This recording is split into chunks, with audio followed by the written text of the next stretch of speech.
as children, all of us are children of the bull market. I'm looking around here. Is there anyone here below who's younger than 30? Maybe one? All right, there are two.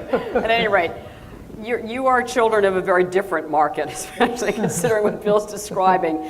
But as children of the bull market, all of us, as Barton Biggs said, and you wrote about this, again, his investment outlook is essential monthly reading. It's really just terrific stuff. Is that Bill's saying we have to grow up as children, into our adulthood. So how do we grow up as investors? Well, and I said that the alternative was to be a chastened adult, and you could use another adjective and say mature. An adult that basically knows that sugar plums don't grow on trees and they can't be necessarily picked like they were for the past 20 or 30 years. And this is the new normal. It like you say, it doesn't have to happen. It could be a V, but to the extent that it is, assets don't grow really over a longer term basis. Assets don't grow faster than the economy. The only reason they did for the past 20 or 30 years was because of this leverage and the speculation that took it, the dot-coms. We know now that all of those goofy dot-coms couldn't possibly have been attractive business models, and yet they came at not only unheard of multiples, but prices that didn't make sense from the get-go. And so, becoming a chastened adult means recognizing that if growth slows down, that the appreciation of assets has to do the same thing. Basically, over a longer-term basis, if the economy grows at 2% real, and let's throw in 2% inflation. I don't really think it'll be that high, but that's 4%. That's all you can really expect from assets as a class. I mean, stocks will do better than that because they're levered in several ways, financially and operationally, and they're higher risk assets. Treasury bills and bank deposits will do less because they're liquid and non-risk assets. But as a whole, assets will grow as the economy grows. And people got out of the mode in terms of being children within a bull market. They simply figured, just like houses, that assets couldn't go down and that they must go up at 8, 9, 10, 15% in order to justify their plans and their hopes. Darn it. Their college, damn right. their retirement, their vacations, that second home, it was all going to come from those assets. Whether it was a second mortgage on a house or whether it was a mutual fund, whatever it was, that's what happened, and that was what was going to happen. And so children of the bull market basically were in a dream world that said, this will never end. And my prosperity and our country's prosperity, and this is the critical thing, our country's prosperity is dependent on paper.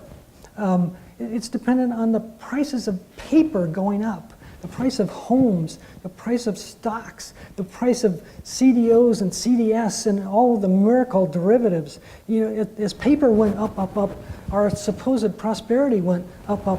But paper can't produce prosperity. And that's really what being a chastened adult means, is recognizing that good old-fashioned production is the essential element for growth and not the production of paper. We made paper. The United Kingdom made paper. China made things. Okay, and that's why they're moving ahead of us, or about to move ahead of us at some point 5 to 10 to 15 years from now, is that they make things. They don't make paper. And so the transition is necessary, and in the process of the transition, the returns on that paper are much less than we hoped for. Bravo, number one, because this is such an important point that Bill is making, that what he saw is this demarcation that's occurred really last year. And as an investor and someone who's trying to make sense of what's going on in the world, Bill has made an important distinction between, also for us as investors and for planning for our financial lives, is the difference between investments and savings. And the point is that we all thought that they were the equivalent. We thought our investments would always go up, they would always be there. And in fact, the paper that he's talking about, we have found out is as fragile as paper is. So my question to you, Bill, is so how do we invest? I mean, number one, we have to look at risk assets. It now turns out that all of our investments, except for like the 4 horsemen of the apocalypse, the last year, aside from the total return fund, which went up, cash, treasuries, and managed futures and gold, those 4 were the only ones that basically went up last year in the total return fund. That we have to, looking at risk, that our investments are risky, it turns out. Yes. And so we have to depend on our savings and the sweat of our capital, our human capital, to create our own wealth. But how do we invest then in how should we invest in the new normal? Where can we make money in kind of the old-fashioned way? Well, I'll give you some thoughts. Great. And I think probably the key going forward is to look for stability of income and stability of growth, and that doesn't mean buy bonds or buy the total return fund, because you can find stable companies in the stock market, and in fact. Sue and I have, she's going to hate me for this. I can't recommend anything specifically, but the stable income things that we've invested in recently have been, companies like AT&T, which has a 6.1% dividend and is a stable, large telecommunications company, or a Verizon at 6.2. In other words, a company that's paying you a decent dividend, such that if it doesn't go up in price, if the paper doesn't appreciate, then you can at least bank that dividend relative to low inflation, and keep most of it. You are tax advantaged with dividends still. That may not always be the case, but you are tax advantaged still. So the headline is Bill Gross is buying stocks. Some, at least income-producing stocks. Okay, right. That's. And there are a few others. I would say, and these are just some of the things that we've bought. I can't. I get into trouble when I say buy this. No, absolutely. But just personally, how are you investing in the new normal? There are PIMCO closed-end funds in the New York Stock Exchange that yield 10% plus or minus, and that. And these are closed-end bond funds. Right. Right. And that I work like a dog. Every morning at 5:30. It's like the first thing that I look at, which doesn't mean it's not risky, but it does mean that somebody's looking at them really closely. And the symbols would be PTY. These are New York Stock Exchange closed-end funds. Right. PTY, PCN. If you wanted a floating rate PIMCO fund, PFL or PFN, and these all yield close to 10%. And they're BAA types of investments. They're not treasuries, but they're watched very closely, I guess. And the advantage of a closed-end fund, I don't know, do all of you know what a closed-end fund is? All right, so the advantage of a closed-end fund versus the funds that we think of you and PIMCO you can buy it so easily. You take your Schwab or Merrill Lynch, or you have to have a stock account. I'm amazed, Consuelo, by talking to some very sophisticated people.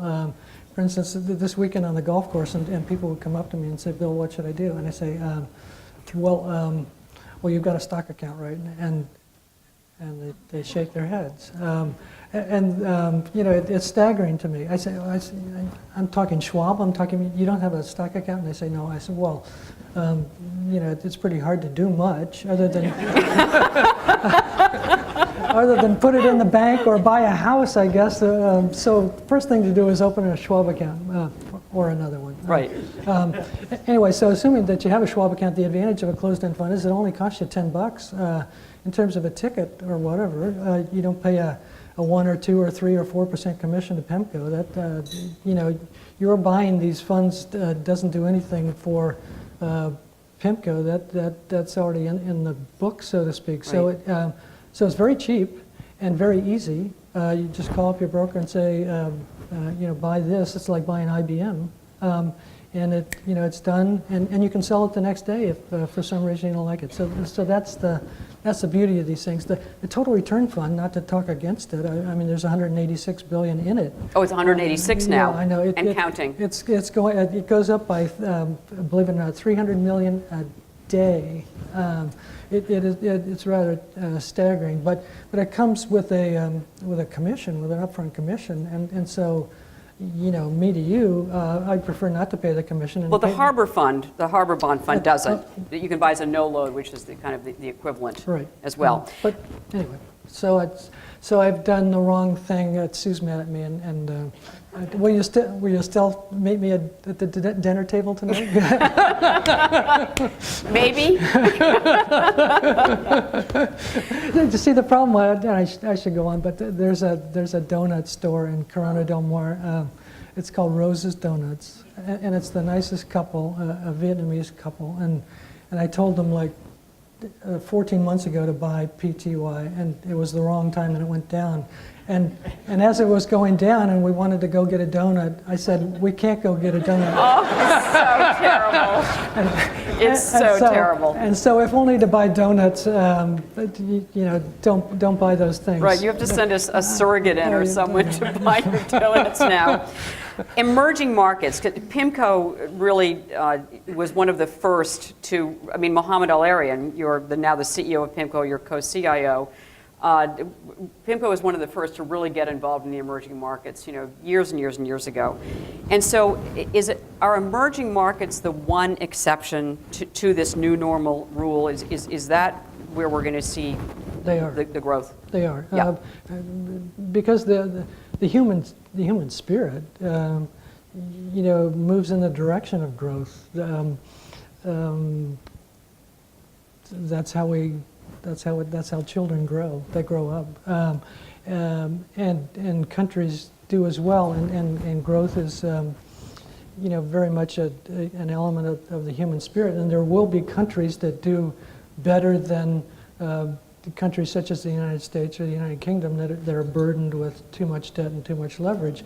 Those countries, are fairly obvious, although not impervious to potential risks of their own. But yes, Asia and China and frankly Brazil and the countries that are connected to the Asian miracle. Brazil is a huge supplier of commodities to China and doing well in its own right in terms of oil exploration and the like. So there are large countries and large pockets that will grow at relatively high rates. China, due to stimulation, is growing at 8 or 9%. Brazil chugging along at 4 to 5%. So they will outdo us from the standpoint of growth, from the standpoint of profits, and therefore companies in emerging market countries should do better than companies in the United States. Well, one thing I might point out, and most of you probably know, is that that in terms of the S&P 500, probably not the Dow, but the large majority of stocks in the United States, close to half of the profits of these large capitalization companies come from global revenues as opposed to U.S. revenues. So actually, when you invest in the S&P 500, you're investing in global growth, not necessarily emerging growth, but to some extent you are. So don't entirely be discouraged by the U.S. market because it's half global.